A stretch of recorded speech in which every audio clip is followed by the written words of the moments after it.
श्री सदाशिवसमारम्भां शंकराचार्यमध्यमाम् अस्मदाचार्यपर्यन्तां वन्दे श्रीगुरुपरम्परां। हरि ओम सर्वेभ्यः। आज हम सभी प्रयाग स्थित महर्षि भारद्वाज आश्रम के सन्निकट आनंद भवन नामक संग्रहालय में गया था। संग्रहालय में जाने का मुख्य उद्देश्य रहा तारामंडल को देखना।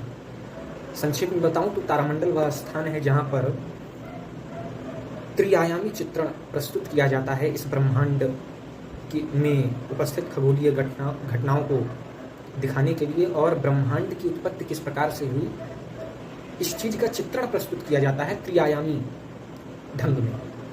त्रिआयामी का मतलब 3D मॉडल। सामान्यतः हम और आप जो मोबाइल की स्क्रीनों पे देखते हैं और टीवी की स्क्रीनों पे देखते हैं वह द्विआयामी चित्रण होता है, परंतु जब आप त्रिआयामी चित्रण को देखेंगे तो आपको लगेगा जैसे आप वास्तविक देख रहे हैं।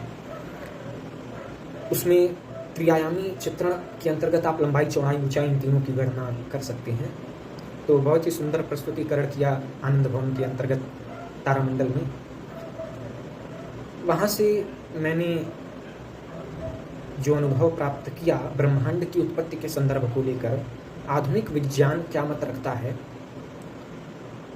और हमारे वेद ब्रह्मांड की उत्पत्ति को लेकर क्या मत रखते हैं, इसी बात को आपके साथ साझा करना चाहता हूँ। दरअसल ब्रह्मांड की उत्पत्ति जब हुई होगी उस समय तो कोई रहा नहीं होगा,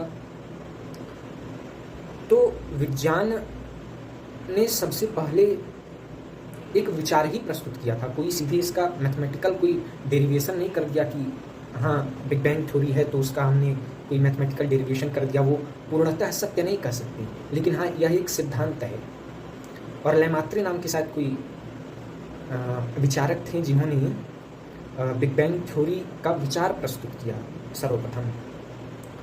तो चूंकि विचार से ही यह सब चीज़ें प्रारंभ हुई, पहले विचार हुआ फिर उसके बाद शोध और मनन इस पे हुआ। तो विज्ञान जो मत रखता है बिग बैंग थ्योरी, तो हमारे वेद सृष्टि की उत्पत्ति को लेकर क्या कहते हैं इसी को बताना चाहता हूँ। तो पहले विज्ञान की बातों को देखते हैं, विज्ञान की थ्योरी को देखते हैं, उसके बाद वेदों पे आते हैं। विज्ञान में जो बिग बैंग थ्योरी है वह बताती है कि जब सृष्टि नहीं थी उससे पहले क्या था। तो उससे पहले विज्ञान कहता है कुछ भी नहीं था, समय भी अपने अस्तित्व में नहीं था, अंतरिक्ष नहीं था, खाली स्थान नहीं था, प्रकाश नहीं था। तो था क्या?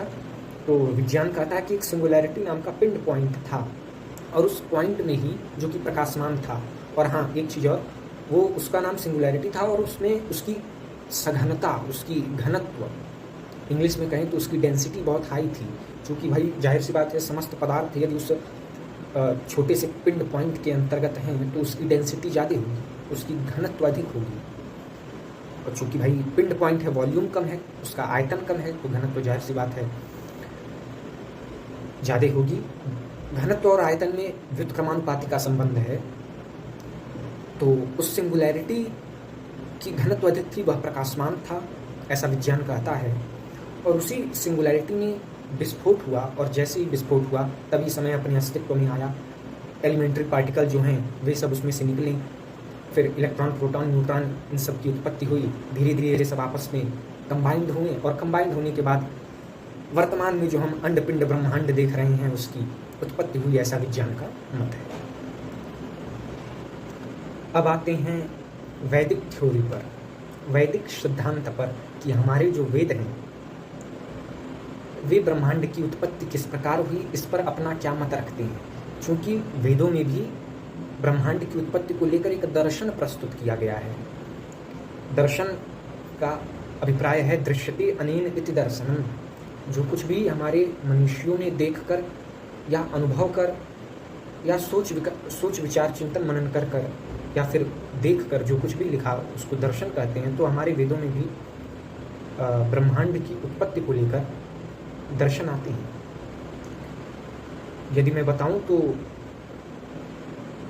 वेदों में विशेषकर ऋग्वेद में 2 सूक्त आते हैं, नासदीय सूक्त और हिरण्यगर्भ सूक्त, जो कि ब्रह्मांड की उत्पत्ति को लेकर अपना मत प्रस्तुत करते हैं। और यह मत आधुनिक विज्ञान जो मत देता है, मेरे अनुभव में दोनों एक ही बात कह रहे हैं। दोनों आधुनिक विज्ञान जो मत दिया बिग बैंग, और जो अभी मैं आपको बताऊंगा वेदों में क्या कहा गया है, मेरे अनुभव के अनुसार दोनों बातें एक ही हैं। वेदों में जो मैंने आपको बताया नासदीय सुक्त और हिरण्यगर्भ सुक्त, नासदीय सुक्त मुख्यतः यह बताता है कि सृष्टि की उत्पत्ति से पूर्व क्या चीज़ें थीं, क्या नहीं थीं, और हिरण्यगर्भ सुक्त मेन सिद्धांत प्रस्तुत करता है कि किस प्रकार से उत्पत्ति हुई। तो ऋग्वेद के 10वें मंडल के 129वें सूक्त के 1 से 7 तक के मंत्रों को नासदीय सूक्त कहा जाता है, और ऋग्वेद के 10वें मंडल में ही अगर आप संभवतः 121वें सूक्त में जाएंगे तो उसको हिरण्यगर्भ सूक्त कहा गया। नासदीय सूक्त को पहले मैं बताता हूँ, फिर हिरण्यगर्भ सूक्त पे आता हूँ। तो नासदीय सूक्त का प्रथम मंत्र ही है हरि ओम मा ना सदा सिन्नो सदा सिद्धदानी नाशीद्रजो नो व्योमा परोय किमावरीवः कुहकस्य सर्वन्नम्भः किमाशीत् गहनं गंभीरम्। दूसरा मंत्र न मृत्युराशीद नमृतं न करहि न रात्र्या अन्न आसीत् प्रकेतः आनिद्वातं श्वधया तदेकं तस्मात् धान्यं न परं किंचनासि। संक्षेप में ही भावार्थ बताऊंगा। नासदीय सूक्त कहता है कि सृष्टि की उत्पत्ति से पूर्व कुछ भी नहीं था। उस समय न सत था, न असत था, न अंतरिक्ष था, न व्योम था, व्योम मतलब आकाश, न कोई भी खाली स्थान था। उस समय अगम अटल जल भी नहीं था। और 7 मंत्रों में यही बातों को बताई गई है। उस समय कुछ भी नहीं था। उस समय दूसरा मंत्र जो मैंने बताया आपको, उसमें भी बताया गया उस समय मृत्यु नहीं थी। चूंकि एक पदार्थ से दूसरे पदार्थ का वियोग हो सो मृत्यु कहा गए। सो पदार्थ ही नहीं थे तो मृत्यु भी नहीं थी। तो नासदीय सूक्त केवल इतना बताता है कि ब्रह्मांड की उत्पत्ति से पूर्व कुछ भी नहीं था। और आधुनिक जो विज्ञान है वह भी यही बात कहता है कि ब्रह्मांड की उत्पत्ति होने से पूर्व कुछ भी नहीं था। आगे बढ़ते हैं। हिरण्यगर्भ सूक्त ऋग्वेद के 10वें मंडल का 121वां सूक्त। इसका प्रथम मंत्र है हिरण्यगर्भ समवर्तताग्रे भूतस्य जातः पतिरेक आसीत् सदाधार पृथ्वी द्यामुते मां कस्मै देवाय हविषा विधि। हिरण्यगर्भ सूक्त कहता है कि अग्रे काले हिरण्यगर्भ अभवत्, अर्थात अग्रकाल में सृष्टि की उत्पत्ति से पूर्व कुछ नहीं था, केवल एक हिरण्यगर्भ था। अब हिरण्यगर्भ क्या है, संधिविच्छेद से आप समझ सकते हैं। हिरण्य धन गर्भ, हिरण्य का अर्थ होता है प्रकाशमान, गर्भ वुम्ब, इंग्लिश में वुम्ब बोलते हैं गर्भ को, एक छोटा सा स्थान। हिरण्य गर्भ एक प्रकाशमान स्थान था जिसको गर्भ बोला। हिरण्यगर्भ समवर्तताग्रे, और भूतस्य जातः पतिरेक आसीत्, उसी हिरण्यगर्भ के प्रस्फुटन से भूतस्य जातः, भूत का अर्थ होता है पदार्थ, उसी हिरण्यगर्भ के प्रस्फुटन से समस्त पदार्थ उत्पन्न हुए। सदाधार पृथ्वी द्यामुते मां कस्मै देवाय हविषा विधि। समस्त पृथ्वी आदि जितने भी पदार्थ हैं उन सभी का आधार वही था और वही उनका पति था। समस्त पदार्थों का पति, पति अर्थात स्वामी, समस्त पदार्थों का स्वामी भी वह हिरण्यगर्भ था। क्यों? क्योंकि समस्त पदार्थ उसके अंदर थे, उसी का एकाधिकार था। इसलिए कहा गया कि हिरण्यगर्भ ही इन समस्त पदार्थों का स्वामी था और हिरण्यगर्भ के प्रस्फुटन से सृष्टि की उत्पत्ति हुई।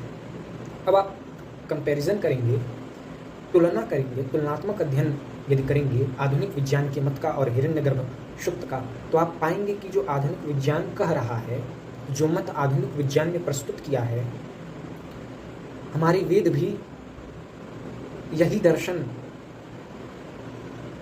विज्ञान के देने से पूर्व लिख आए हैं।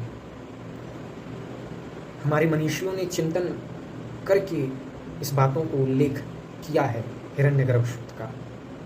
जैसे सिंगुलैरिटी थी विज्ञान की थ्योरी के अनुसार और उसमें विस्फोट हुआ और सृष्टि की उत्पत्ति हुई, उसी प्रकार से वेदों के अंदर हिरण्यगर्भ बताया गया, उस जो कि समस्त पदार्थों का स्वामी था और उसमें प्रस्फुटन से सृष्टि की उत्पत्ति हुई।